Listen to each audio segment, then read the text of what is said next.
Hey there. So I don't know if this is really a kitchen tip or a product recommendation, but I have this Hamilton Beach side cutting can opener.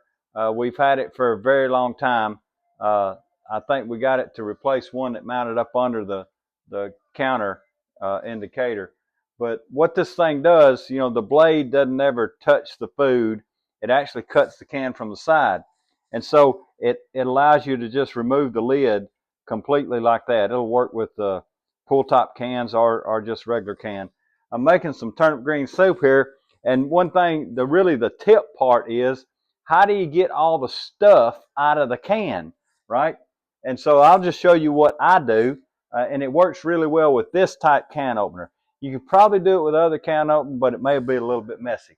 So, I'm going to take this can of beans and I'm going to pour them into the pot here, and you'll see in the bottom there's still some stuff in there. You can get all the beans out, you can take you a spoon, but you can't get all the juice out of that. And so what I do, sometimes depending on what I'm making, I'll just use water, but this one calls for stock, so I'll pour a little bit of my stock in that can, put the lid back on it, and seal it up and just give it a good shake.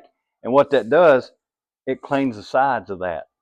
And then sometimes I won't pour it back into the next one. I won't pour it back into the pot.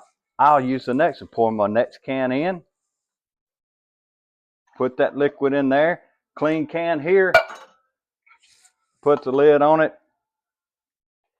And that's the part that might be messy because, with a can opener that doesn't cut lids like this shaking part might be the messy part. So you may have to swirl it, if your can opener cuts the edge like this. And so it cleans the can. Just a quick kitchen tip. That's what works for me mostly.